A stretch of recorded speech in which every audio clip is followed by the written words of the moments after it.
ओम शांति। आप सभी आत्मिक भाइयों एवं बहनों का इस अव्यक्त मुरली के अध्ययन सत्र में स्वागत है। आज के इस भाग दौड़ में अक्सर हम सब शिकायत करते रहते हैं कि हमारे पास समय नहीं है, हम बहुत जल्दी थक जाते हैं। तो हमें सोचना चाहिए कि हमारी ऊर्जा कहाँ जा रही है, हमारे संकल्पों की शक्ति कहाँ नष्ट हो रही है जो इतने जल्दी हमको थका दे रही है। आज इसी बात के समाधान के लिए हम सब 20 मई 1972 की अव्यक्त मुरली का अध्ययन करेंगे, जिसमें ये बताया गया है कि कैसे हम अपने समय और संकल्प की बचत करें। आज की मुरली का विषय ही है सार स्वरूप बनने से समय और संकल्प की बचत। आज हम सीखेंगे कि कैसे उलझनों के विस्तार से निकलकर सार में स्थित हुआ जाए। आज की जो मुरली है वो विशेष इसी तरफ हम सबका ध्यान खिंचवाती है कि हम सब थक क्यों जाते हैं। हम सबकी ऊर्जा संकल्पों की कहीं न कहीं व्यर्थ में जाती है। व्यर्थ में जाने का कारण क्या है?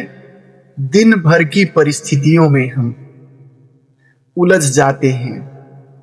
बात छोटी सी है, लेकिन उसको क्या, क्यों, कैसे 5W1H ये क्वेश्चन करके उसको हम बढ़ा लेते, विस्तार में चले जाते। तो जितना हम बातों के विस्तार में जाएंगे उतना उतना हमारा समय भी जाएगा और हमारे संकल्पों की ऊर्जा भी जाएगी। मन थकेगा तो मन की शक्ति भी कम होगी। इसका उदाहरण देते हुए आज बाबा कहते हैं कि जैसे बीज होता है और वृक्ष होता है। बीज सार है और वृक्ष उसी बीज का विस्तार है। तो अगर बीज को पकड़ लो, बीज का अध्ययन कर लो, तो वृक्ष का अध्ययन अपने आप हो जाएगा। वृक्ष कितना भी बड़ा क्यों ना हो, लेकिन वो बीज से कम ही शक्तिशाली होता है, क्योंकि बीज की ही ऊर्जा संपूर्ण वृक्ष के टाल टालियों में बटी होती है। तो हमारा मन थके ना, हमारा समय भी बचे, इसके लिए जरूरी है कि हम मूल को पकड़ें।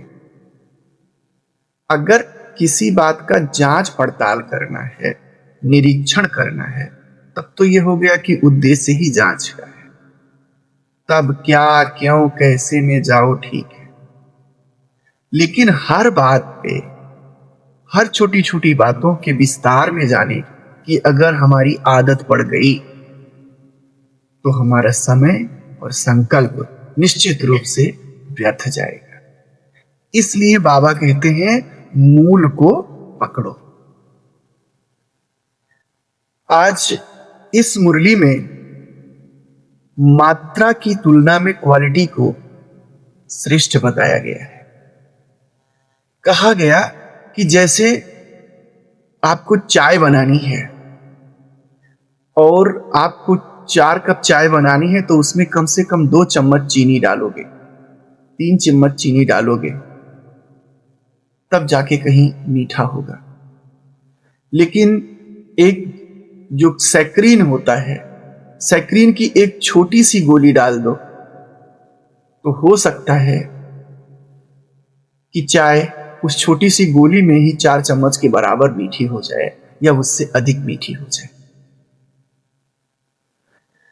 इसका मतलब यह हुआ कि सैक्रीन मूल का उदाहरण है, बीज का उदाहरण है, सार का उदाहरण है, और चीनी जो है विस्तार का उदाहरण है।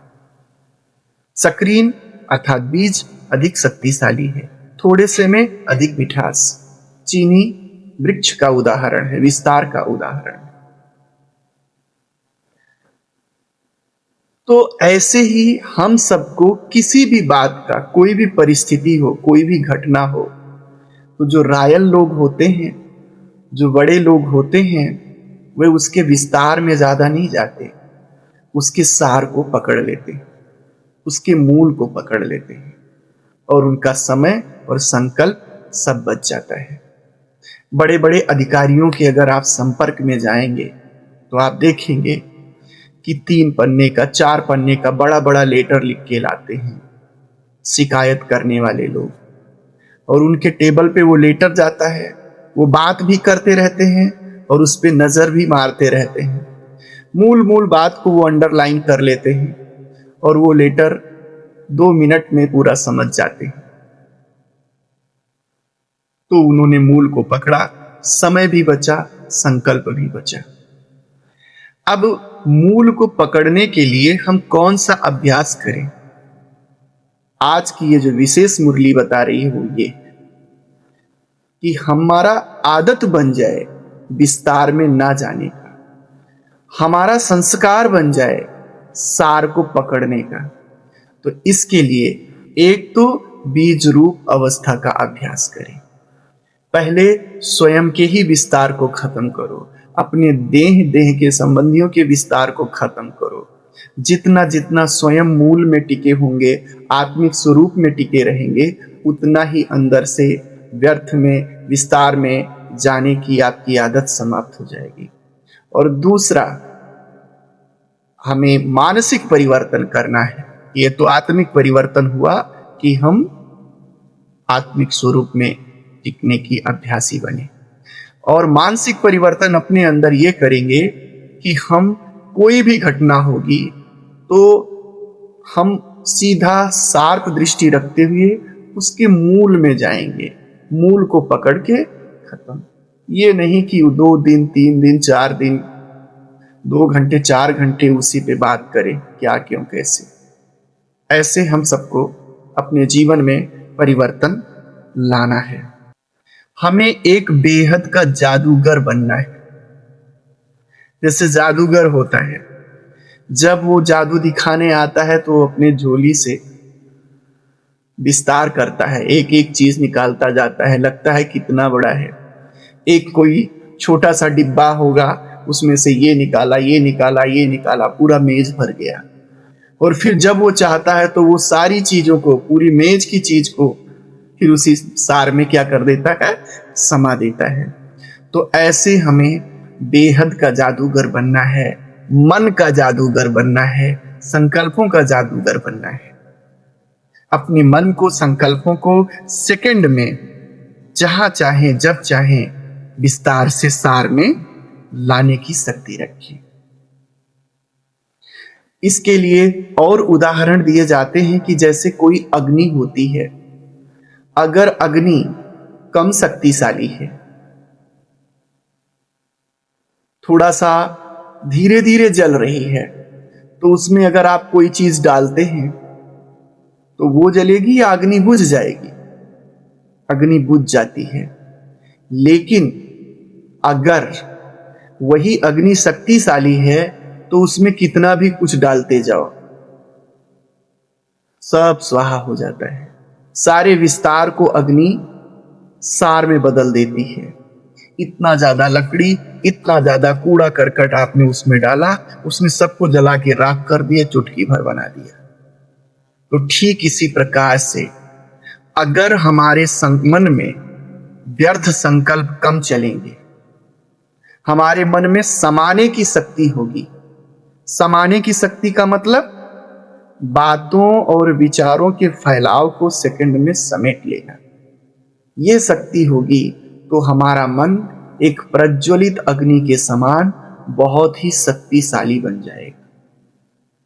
और जब ऐसा शक्तिशाली मन होगा तो उसमें कोई भी दुनिया की व्यर्थ बातें, दुनिया की व्यर्थ चीजें विस्तार रूप में आएंगी तो वो खट से उनको सार में समा लेगा, उनको जला करके उनमें से समर्थ को निकाल लेगा, व्यर्थ को छोड़ देगा। तो इस प्रकार से हमें अपने अंदर योग के द्वारा परिवर्तन की शक्ति को लाना है, जिससे हम व्यर्थ को समर्थ में बदल सकें, लौकिक को अलौकिक में बदल सकें। आज की मुरली में बाबा कहते हैं कि जैसे विज्ञान की शक्ति है, विज्ञान शक्ति आपकी ही रचना है, आप मनुष्यों ने ही उसको रचा है और इतनी शक्तिशाली है कि बड़ा सा बड़ा काम स्विच ऑन ऑफ करने से संपन्न हो जाता है। तो आप स्वयं रचयिता हो तो आपके अंदर क्या इतनी शक्ति नहीं आ सकती? आज की इस मुरली में एक दर्पण का उदाहरण देते हुए कहते हैं कि दर्पण कोई भी है, जितना साफ होता है, स्वच्छ होता है, उतना ही जब हम उसके सामने जाते हैं तो हमारा स्पष्ट प्रतिबिंब बनता है। जो दर्पण जितना स्पष्ट प्रतिबिंब बना देता है, उस दर्पण को उतना ही शक्तिशाली कहा जाता है। तो हम सभी को योगाभ्यास के द्वारा अपने मन को एक शक्तिशाली दर्पण की तरह बनाना है। हमारा मन शांत हो, स्थिर हो और स्वच्छ हो। अगर हमारा मन शांत, स्थिर और स्वच्छ है तो हमारे सामने कोई भी जब संसार की आत्मा, परेशान आत्मा, दुखी आत्मा या जो भी आत्मा आएगी, उसके मन का चित्र आपके यहां दर्पण में प्रतिफलित हो जाएगा। जैसे ब्रह्मा बाप मन के भावों को सेकंड में समझ लेते थे, आप समझ जाओगे, अर्थात समझ गए, अर्थात आपने उसके विस्तार उसको करने ही नहीं दिया कि अपनी बात को विस्तार करो। आपने मूल को पकड़ लिया और उतने में ही उसका समाधान कर देंगे। तो इसके लिए हमें अपने दर्पण को, मन को दर्पण जैसा श्रेष्ठ और शक्तिशाली बनाना है। आध्यात्मिक दर्पण के सामने कोई भी आत्मा आए तो उसे सत्य का साक्षात्कार हो जाए, लेकिन यह तब होगा जब आप ज्ञान के अनुभवी मूर्त बने। अनुभवी मूर्त ही दूसरों को अनुभव करा सकता है। और आज फिर यह मुरली एक बहुत ही गंभीर विषय का चिंतन करती है, कर्म और उनके परिणाम। अक्सर दुनिया के लोग पहले कर्म करते हैं और बाद में पश्चाताप करते हैं, क्योंकि कर्मेंद्रियों के वश में होकर के उनके कर्म हो जाते। बाबा कहते हैं कर्मेंद्रियों के वश होकर के कर्म करना भूतों का आवाहन करना है, और जब आपने भूतों को बुला लिया तो भूत क्या करेंगे? परेशान करेंगे ही परेशान करेंगे। तो ऐसे जब वशीभूत होते हो, जब किसी अयुक्ति युक्त कर्म कर डालते हो वशीभूत हो करके, तो वो कर्म बंधन बन जाता है। तो हमारे कर्म कैसे होने चाहिए, यह मुरली हमको कर्म करना सिखाती है। पहला कहती है कि साक्षी दृष्टा होकर कर्म करो। जो कर्म करना है उसको पहले डिटैच ऑब्जर्वर बनकर साक्षीपन अर्थात अनासक्त दर्शक होकर के परिस्थिति को समझो। जैसे कि हम कोई मूवी देखते हैं, सिनेमा देखते हैं, तो उसमें जो भी घटित हो रहा है हम उसके बाहर हैं। हम उसमें भाग नहीं लेते, हम उसको देखते हैं, तब हम निष्कर्ष पर पहुंचते हैं। तो ठीक ऐसे ही हमको साक्षी होकर उस अवस्था का विवेचन करना है और उसके बाद हर कर्म को मास्टर त्रिकालदर्शी बनकर करना है। मास्टर त्रिकालदर्शी बनने का मतलब साक्षी होकर हमने अवस्था को, घटना को समझ लिया और अब हमें उसके अतीत को देखना है। ये घटना हो रही है तो क्यों हो रही है, भूतकाल का कारण क्या है। फिर अब कारण ये है तो वर्तमान में हमें क्या करना चाहिए, ये मध्य है। अब अगर वर्तमान में ऐसा करेंगे तो इसका भविष्य में क्या परिणाम होगा, ये भविष्य है। तो पहला है जो घटना है, अवस्था है, उसका 1 मिनट रुक करके साक्षी होके देखो। दूसरा, क्यों हो रहा है, भूतकाल में जाओ, क्या करें, प्रेजेंट में आओ, और प्रेजेंट में अगर कहीं कर डाले तो परिणाम क्या होगा, सकारात्मक होगा, नकारात्मक होगा, पछताना तो नहीं पड़ेगा। तो इसको भी सोचो।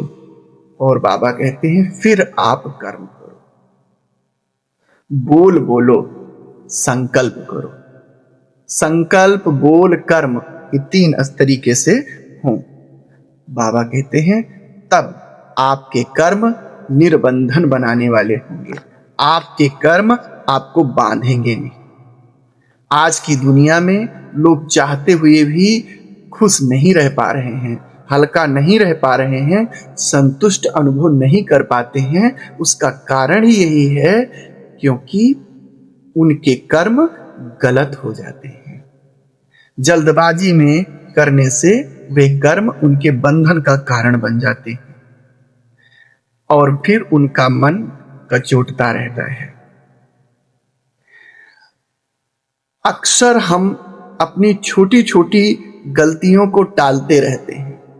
समय का संकेत देते हुए ये मुरली बताती है कि हम अपनी गलतियों को टालते रहते हैं, कहते हैं ये छोटी सी गलती है, तो हम अलबेले हो जाते हैं।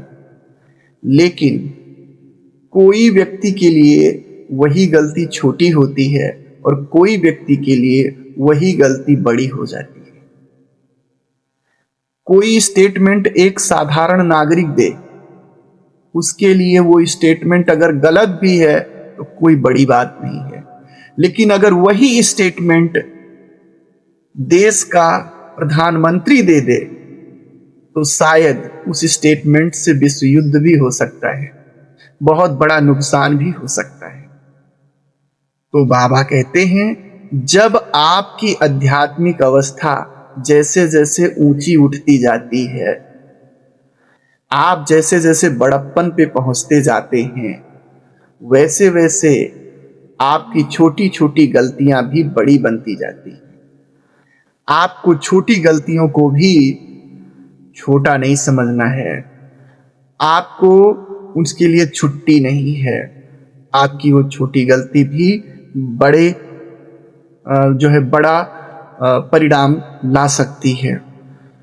बाबा कहते हैं कि जैसे कोई एक बहुत सफेद कपड़ा है और उस पर एक कोई छोटा सा काला डॉट भी लगा हुआ है,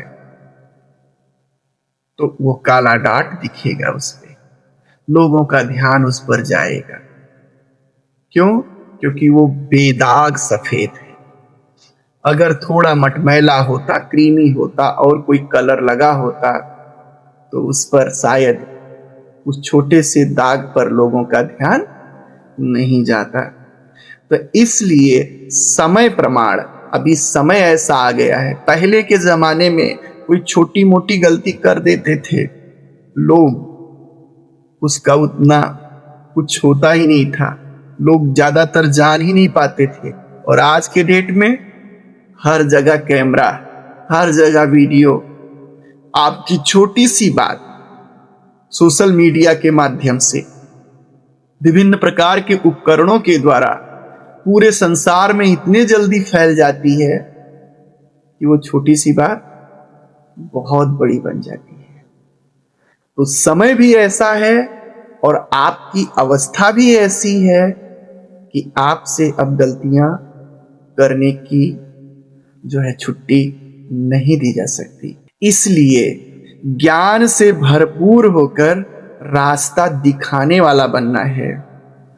यदि रास्ता दिखाने वाले ही रास्ते पर रुक गए, रास्ते में उलझ गए, तो औरों का क्या होगा। आज इस सत्र में हम सबने सीखा कि शक्ति सार में है, विस्तार में नहीं। इसलिए हमें बीज रूप अवस्था का अभ्यास करना है और रोजमर्रा जिंदगी के जो परिस्थितियां बातें आती हैं उनमें क्या क्यों के विस्तार में न जाकर मूल कारण को पकड़ना है। ये अपनी आदत डाल दी। दूसरा, जैसे अग्नि विस्तार को समाप्त कर देती है, हमें अपने मन को दर्पण के समान इतना स्वच्छ और शक्तिशाली बनाना है, अग्नि के समान इतना प्रज्वलित बनाना है कि व्यर्थ को समर्थ में बदल दे, अलौकिकता में बदल दे।